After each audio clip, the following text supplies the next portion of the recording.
tenin'andriamanitra solika fitaizana. Fandaharana atolotry ny radio teny fiainana miaraka amin'ny fikambanana hira sy filazantsara.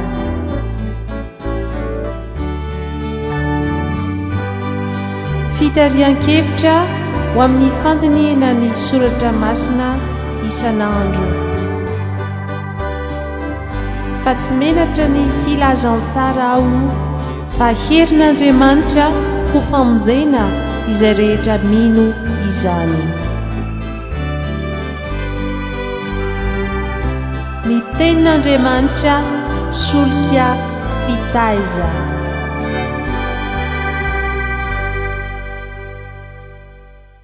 Faliana ho antsika mandrakariva riavana ny azoantsika mihaona sy mifampidinika amin'ny alalan'ity fandaharana ny tenin'Andriamanitra solika fitaiza ity.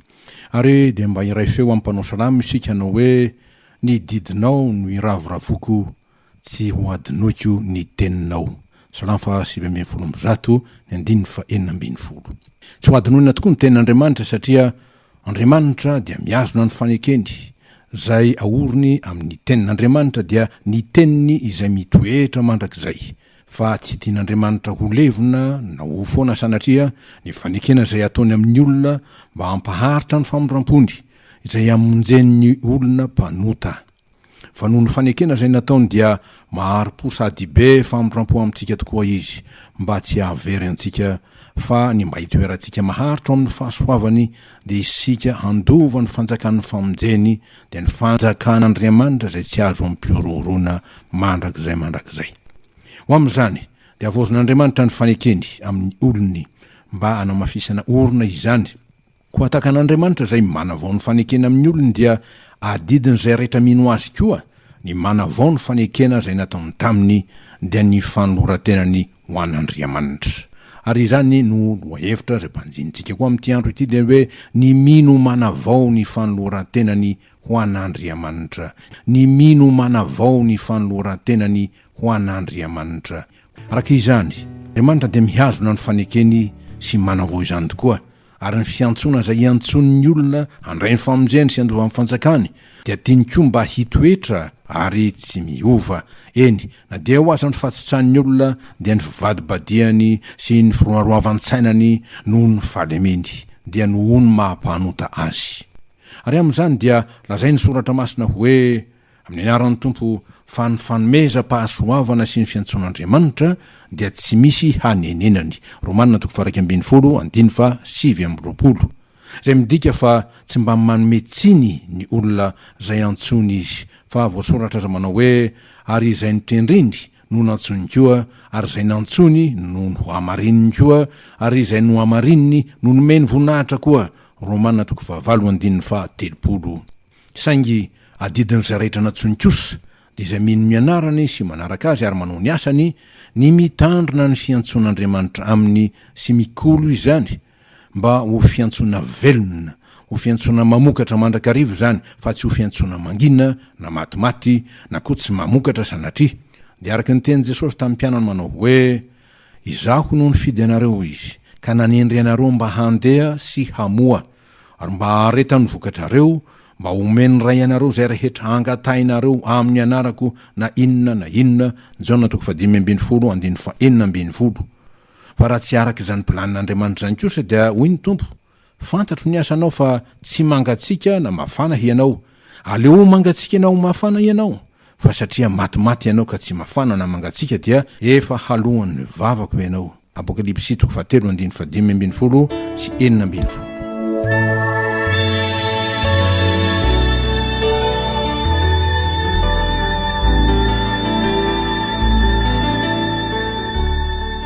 Dia misaotra an'Andriamanitra tokoa isika riavana noho ny famondram-pony tsy hita lany izay amin'ny rano fo amintsika, fa tsy mbola nitapahany ny volotara torotoro ary tsy novonoiny ny lahin-jiro manetona araka ny Matteo 2:20 manondro any Isaia 2:7. Zany dia endriky ny tsy fahataterahantsika dia ny tsy fahalavorarian'ny fiantsonantsika araka an'izay voatendrin'Andriamanitra. ny amin'izany indrindra no natonga ny paoly apôstôly ampitandrina ireo mpino tao Korinto manao hoe amin'ny anaran'ny tompo koa izay manao azy fa efa mijoro tsara dia aoka izy hitandrina fandrao ho lavo. Korintianina 1:20 ary dia mampitandrina amin'ny fomba mivantana ny mino ny tompo ka manao hoe amin'ny anaran'i Jesosy maro zay voalohany no farany ary zay farany no ho voalohany. Mateo 7:20 teny izay milaza fa tsy mizotra ho azy na mandeha ho azy ny lalam-piantsona na ny lalam-pino zany dia ny lalam-piainana amin'Andriamanitra fa zohin'ny ady ary ady mandrakariva azy saingy adiny mpandresy.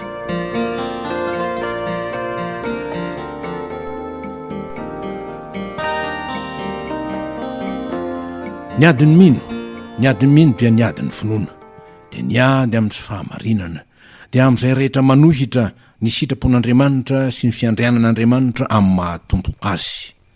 Ady tsy mora atao tokoa zany sady ady lavitra ezaka satria adin'Andriamanitra ary manoloana zany no atsiarovan'ny olon'Andriamanitra ny tsy fahatanterahany dia izy zay mbola mety ho trapalemena tojo fangatsiahana azy ary fatorany fahazarana hanika mila fanavaozana amin'ny fanoratena n'Andriamanitra izy mba handesy asa araka izay efa niantson'Andriamanitra azy sy nanovany fanekena masina taminy. Ary dia tsaroana ny teny mandrakariva hoe tsy Andriamanitra ny maty fa Andriamanitra ny velona ho izy ka ny maty tsy hay hanompo n'Andriamanitra fa ny velona no hiderany anarany amin'ny fanompona azy. Koa dia izany fanavaozana ny fanoratena izany raha teo no takeny ny fiantson'Andriamanitra azy dia ny fiantsona zay no raisin'ny olony tamin'ny finoana ary velomany koa amin'ny finoana.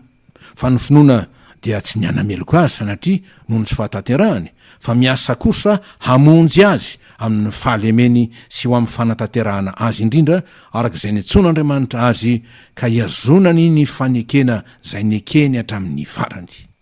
Fa hoy ny soratra masina raha mampatsiahy ny ohatra zay nomeny Abrahama antsika rain'ny finoana manao hoe amin'ny anaran'ny tompo fa tsy nianana ny amin'ny teny fikasan'Andriamanitra tamin'ny tsy finoana izy fa nampaherezi ny finoana ka nanome voninahitra n'Andriamanitra ary natoky indrindra fa izay nolazain'ny tompo dia hainy atao koa dia nisaina ho fahamarinana Abrahama izany. Romanina 4:20 fa raha voasoratra hoe fa fahasoavana namonjenantsika amin'ny finoana araky ny Efesiana 2:2 dia mbola fahasoavana ihany koa dia famrampon'Andriamanitra amintsika no aretantsika miazona amin'ny finoana ny fanekena zay nataon'Andriamanitra tamintsika. Ho amin'izany dia hoy ny apôstôly Paoly manompo amin'ny havaozam-panahy isika fa tsy amin'ny hahelantsoratra. Romanina 7:15 zay adikatsika hoe manompo amin'ny fanavaozany fanahy masina mandrakariva fa tsy amin'ny fahatokiana ny fahelantsoratra zay lazaina amin'ny tena ankehitriny hoe manana traikefa na efa ela ny antezana amin'ny asan'Andriamanitra. Fa tian'Andriamanitra ny manavao ary manavao tsy tapaka ny fifandraisantsika aminy sy ny fanompoantsika azy ary izy koa dia tsy manafina amintsika ny fikasany ny amin'ny fomba hitondrany antsika sy hitaizaina antsika satria raitsika izy. Arak'izany dia tsy azotsika atao ny milaza ny tenantsika hoe efa mahay ny asan'Andriamanitra. Mazava ny tenin' Jesosy raha maharitra amin'ny teniko ianareo izy dia ho mpianatro tokoa zany hoe miaino mandrakariva manaiky ho tariny fanahy mandrakariva manaiky hanariny ny tompo azy araka ny tenin'Andriamanitra hoe anakaza manamavo ny famaizan'i Jehova ary aiza tofoka amin'ny fananarany fa izay tiany Jehova no anariny dia tahaka ny ataony ray amin'ny zanaka izay tiany izany. Oabolana 7:12 izany no fomba fanefen'Andriamanitra ny olom-bafidiny zay tena tiany tokoa dia mba hahatonga azy ireo ho zanaka mahatoky ka tsy mivadika amin'ny fanekena amin'ny fanompona an'Andriamanitra.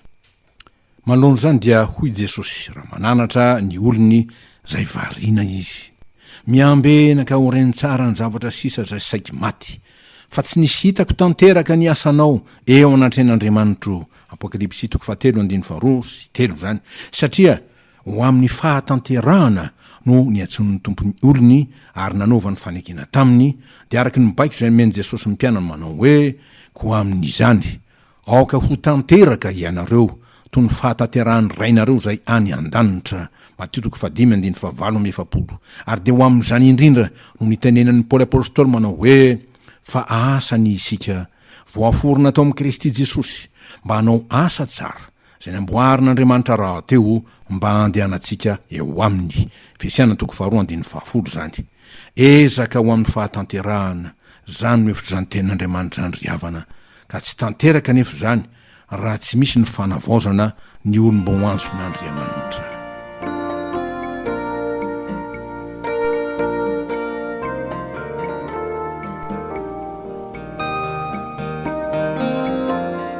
Ny mino dia mila fanavaozana.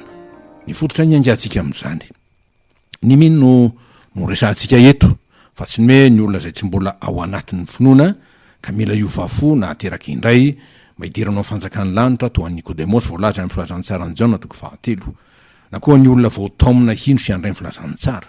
Ka ny fototsy ny olana mansy de toy izao dia ny fiheverana mety mahazo ny sasany, fa asa vita indray mandeha ny fanavaozan'Andriamanitra ny olona, araka ny teny Paoly manao hoe raha misy olo amin'ny Kristy dia olom-baovao izy. Korintiana 2:5-7. Amin'izany dia ao ray milaza fa efa nandalo fibebahana izy, efa niova fo izy, efa nanolo tena ho an'ny tompo izy, ao koa ny milaza hoe efa mifo izahay na nandray fifoazana sy ny sisa. Raha ny marina anefa, ireny rehetra ireny dia voadingana fiangana ihany, fa tsy tanjona fiafarana na fahataperana tsy akory. Zay antony nampitandreman'ny Paoly ny Filipianina raha nilaza tamin'izy nanao hoe rahalahy, tsy mbola ataoko fa efa nahazo ny tenako fa zavatra iray aloha no ataoko, manadino zay zavatra oriana ka miezaka hanatratra zay zavatra eo aloha. Eny, miezaka hanatratra ny marika aho, hahazoko ny loka ny fiantson'Andriamanitra any ambony ao amin'ny Kristy Jesosy. Filipianina 4:4. Dia io lay satroboninahitra ny famarinana zay lazain'ny Paoly tamin'ny fotoana famaranana ny fanompony tetỳ an-tany. Dia araka ny teny manao hoe amin'ny anaran'ny tompo efa niady ny ady tsara aho, natanteraka ny fiazakazahana aho, nitahiry ny finoana aho hatry zao de tehirizina ho ahy ny satroboninahitra ny fahamarinana zay omen'ny tompo mpitsara marina ho ahy amin'izay andro zay, ary tsy ho ahy ihany fa ho an'izay rehetra tia ny fisehony koa. Timoty 2:4-5. Fa tsy azotsika adinona ry havana ny ohatra zay nataon'i Jesosy ny am'ireo virjina voalaza amin'ny filazantsara Matteo 5:20 zay nanambarany fa nisy tokoa ny virjina 5 endry ary nisy indrisy ny adala. Izany dia teny fanoharana ny am'izay rehetra ao anatiny ny ankonan'Andriamanitra dia ny olona samy efa voadino rano Kristy, kanefa misy ny mitandrona ny tenin'Andriamanitra sy manao ny sitrapony tokoa, ireo le lazaina hoe virjina endry, ary misy ny variana ka manao tsirambina izany. De matoko tena angamba izy fa efa nidiovin'Andriamanitra sy efa nao marininy kanjo, lazain'ny tompo hoe lazaiko aminareo marina de marina tokoa, tsy fantatro ianareo. Mateo 5:20 zany hoe olona lasa lavin'Andriamanitra na de efa mba teo ihany. Teny sarotra loatra izany.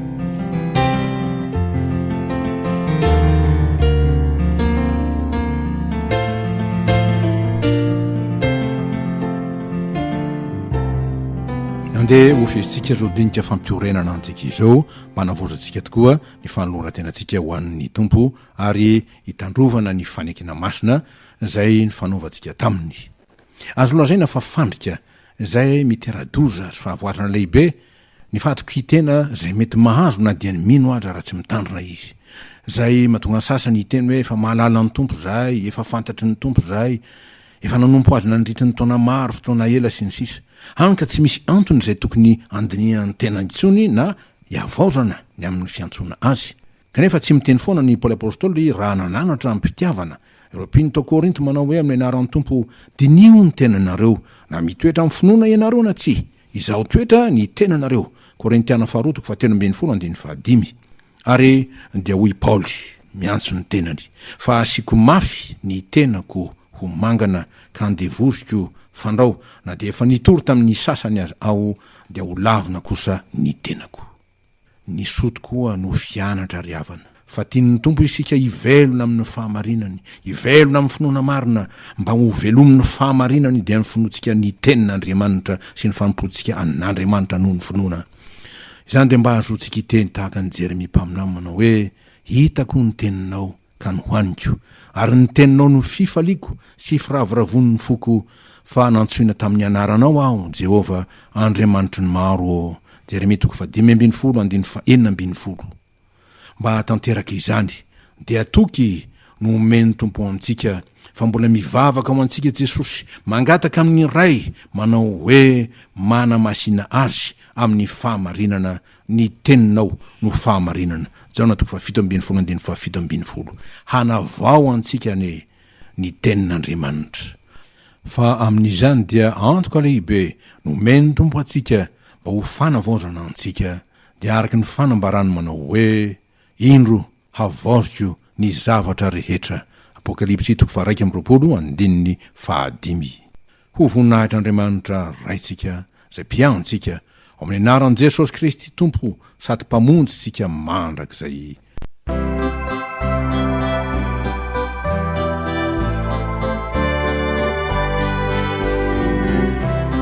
Ny tenin'Andriamanitra solika fitaizana.